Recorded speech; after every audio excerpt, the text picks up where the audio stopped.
I'm going to read you a story. We're going to try and do it this way. Okay? So I'm going to read The Lion, the Witch, and the Wardrobe by C.S. Lewis. I'm just going to read one chapter, and then we'll do one chapter at a time. So, The Lion, the Witch, and the Wardrobe by C.S. Lewis, illustrated by Pauline Baines. And I'll show you the pictures as we go. To Lucy Barfield. My dear Lucy, I wrote this story for you, but when it began, I did not realize that girls grow faster than books. As a result, you are already too old for fairy tales, and by the time it is printed and bound, you will be older still. But someday you will be old enough to start reading fairy tales again. You can then take it down from some upper shelf, dust it, and tell me what you think of it. I shall probably be too deaf to hear and too old to understand a word you say, but I shall be your affectionate godfather, C.S. Lewis. All right, I'm going to show you a map. The map looks like this.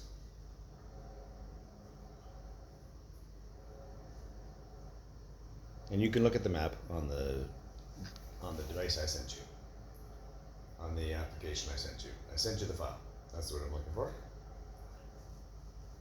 Okay, chapter 1. Lucy looks into a wardrobe. Once there were 4 children, whose names were Peter, Susan, Edmund, and Lucy. This story is about something that happened to them when they were sent away from London during the war because of the air raids.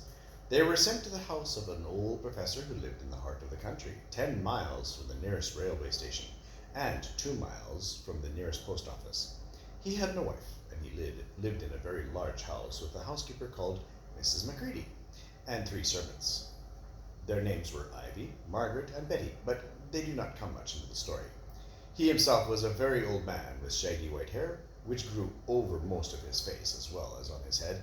They liked him almost as once, but in the first evening when he came up to meet them at the front door, he was so odd-looking that Lucy, who was the youngest, was a little afraid of him, and Edmund, who was the second youngest, was a little afraid of wanted to laugh and had to keep on pretending he was blowing his nose to hide it. As soon as they had said goodnight to the professor and gone upstairs on the first night, the boys came into the girls' room, and they all talked it over. Well, we've fallen on our feet and no mistake, said Peter. This is going to be perfectly splendid. The old chap will let us do anything we like. I think he is an old dear, said Susan. Oh, come off it, said Edmund, who was tired and pretending to not be tired, which always made him bad-tempered. Don't go on talking like that. Like what? Said Susan. And anyway, it's time you were to bed. Trying to talk like mother, said Edmund. And who are you to say when I'm going to go to bed? Go to bed yourself. Hadn't we all better go to bed? Said Lucy. That's sure to be a row if we're her talking here.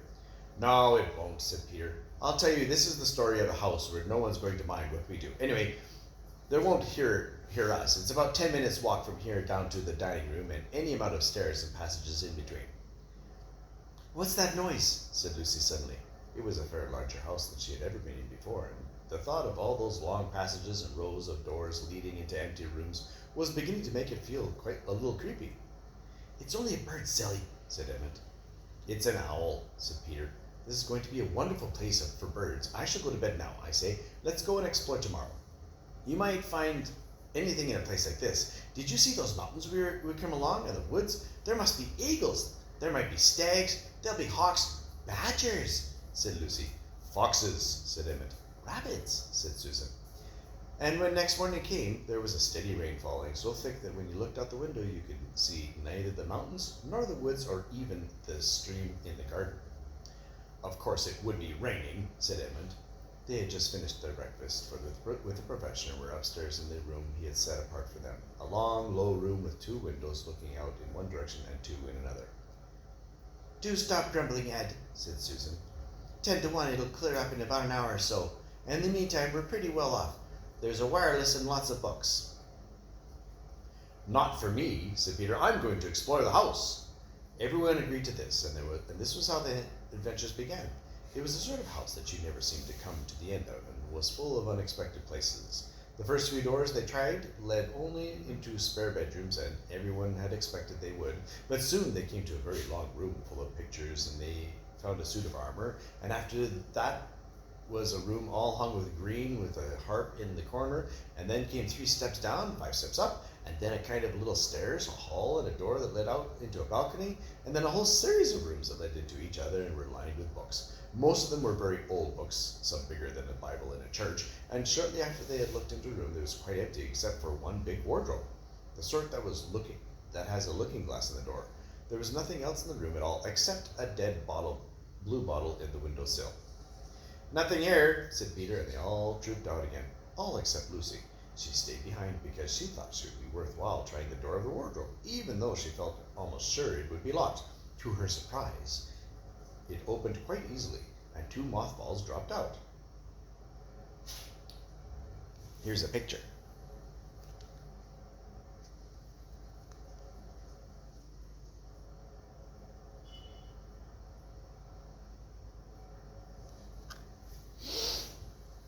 Looking into the inside, she saw several coats hanging up, mostly long fur coats. There was nothing Lucy liked so much as the smell and feel of fur. She immediately stepped into the wardrobe and got in among the coats and rubbed her face against them, leaving the door open, of course, because she knew it was very foolish to shut oneself into the wardrobe. Soon she went further in and found that there was a second row of coats hanging up from behind the first one.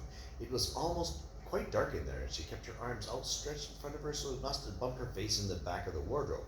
She took a step further in, then 2 or 3 steps, always expecting to feel woodwork against the tip of her fingers, but she did not feel it.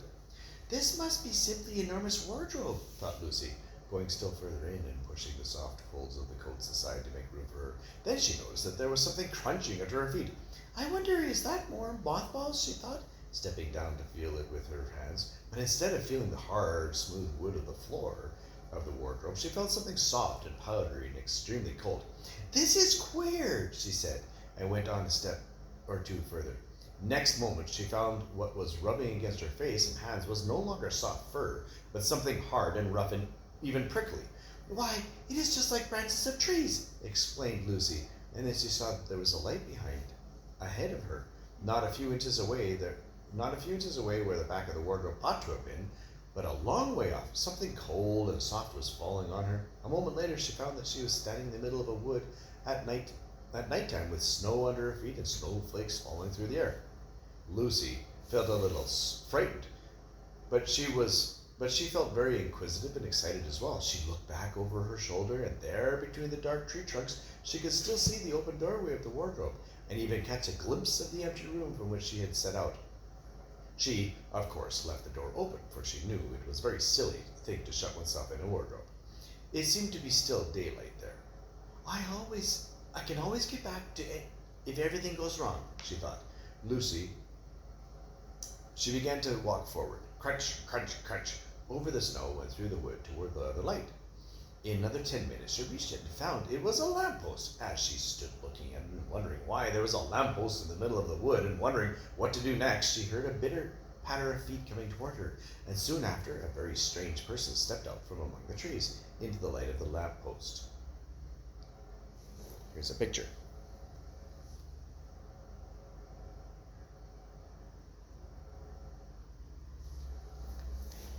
He was only a little taller than Lucy herself, and he carried over his head an umbrella, white with snow. From the waist upward he was a little man, but his legs were shaped like a goat's. The hair on them was glossy black, and instead of feet he had goat's hooves. He also had a tail, which Lucy did not notice at first because it was neatly caught up under his arm that held the umbrella, so as to keep it from trailing in the snow. He had a red woolen muffler round his neck, and his skin was rather reddish too. He had a strange but pleasant little face with a short pointed beard and curly hair, and out of the hair that was stuck 2 horns, one on each side of his forehead. One of his hands, as I have said, held the umbrella. In the other arm he carried several brown paper parcels. What with the parcels and the snow, it looked just as if it had come doing his Christmas shopping. He was a faun, and when he saw Lucy he gave such a start of surprise that he dropped all his parcels. "Goodness gracious me!" exclaimed the faun. And that would be the end of chapter 1.